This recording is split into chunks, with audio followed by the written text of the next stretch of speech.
అర్జునుడు రెండు సేనల మధ్యలో నిలిచి ఉన్నాడు. రెండు సేనలను చూసుకున్నాడు.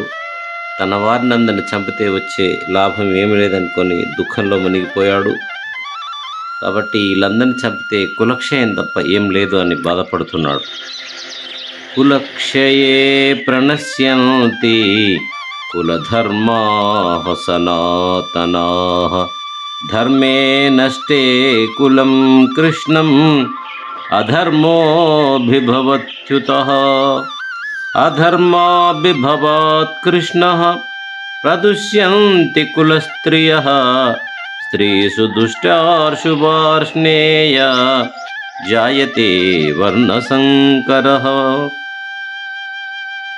సంకరో నరకాయైవ కులజ్ఞానాం కులస్య చ పతంతి పితరో హ్యేషాం లుప్తపిండోదక క్రియాః.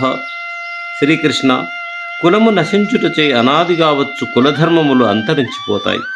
ధర్మము నశించుటచే కులమంతటను అధర్మము వ్యాపిస్తుంది. అధర్మము వృద్ధినందుటచే కులస్త్రీలు చాలా చెడిపోతారు. స్త్రీలు చెడిపోవటచే వర్ణసంకరం ఏర్పడుతుంది. అట్టి వర్ణ సంకరం వలన సంకరము చేసిన వారికి సంకరము పొందిన కులమునకు కూడా నరకము సంప్రాప్తించును. వారి పితృదేవతలు శ్రాద్ధములు తర్పణములు లేనివారై యదోగతిని పొందుతారు.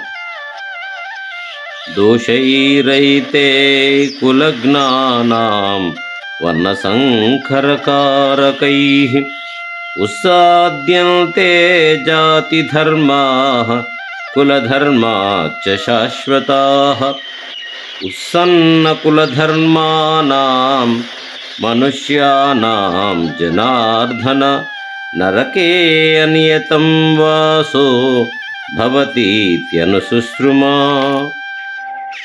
శ్రీకృష్ణ, కుల నాశకుల యొక్క జాతి సౌకర్య హేతువులైన ఈ దోషముల చేత శాశ్వతములగు జాతి ధర్మములు కులధర్మములు నశించిపోతాయి. కులధర్మములు నశించిన మానవులకు శాశ్వత నరక నివాసము కలుగునని మనం వినియున్నాము.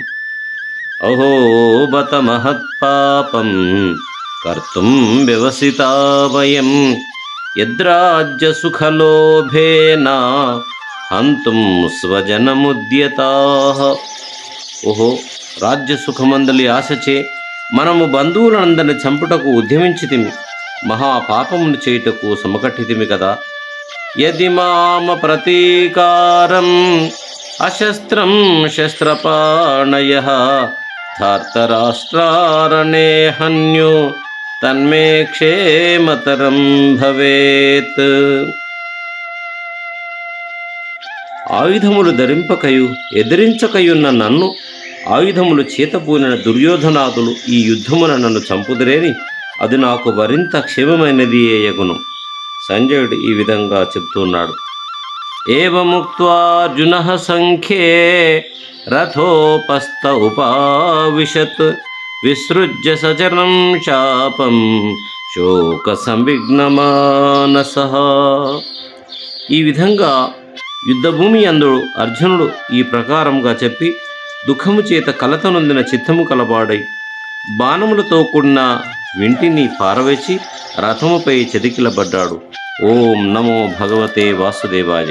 ఈ విధంగా అర్జున విషాదయోగం అనేది మొదటి అధ్యాయం ముగిసినది. భగవద్గీత ఉపనిషత్సు బ్రహ్మ విద్యాయం యోగశాస్త్రే అనే 3 పదాలతో ముగించబడుతుంది ప్రతి అధ్యాయం. ఇది ఉపనిషత్తుల సారము, బ్రహ్మ విద్య మరియు యోగశాస్త్రం. కాబట్టి భగవద్గీత ఇదం గీతాశాస్త్రం సమస్త వేదార్థ సార సంగ్రహభూతం అన్నారు. 4 వేదాల సారమంతా కూడా ఈ భగవద్గీతలో ఉందని మహానుభావులు చెప్పి ఉన్నారు, శంకరాచార్యుడు జగద్గురు. కాబట్టి ఈ 2వ అధ్యాయంతో మనకు చాలా బ్రహ్మజ్ఞానము ఆరంభం కాబోతుంది. కావున తప్పకుండా వినండి, తరించండి. ఓం నమో భగవతే వాసుదేవాయ. ఓం నమో భగవతే వాసుదేవాయ. ఓం నమో భగవతే వాసుదేవాయ. శ్రీ విశ్వావసు నామ తెలుగు శుభ సంవత్సరానికి సుస్వాగతం. అందరికీ శుభాకాంక్షలు. ఓం నమో భగవతే వాసుదేవాయ.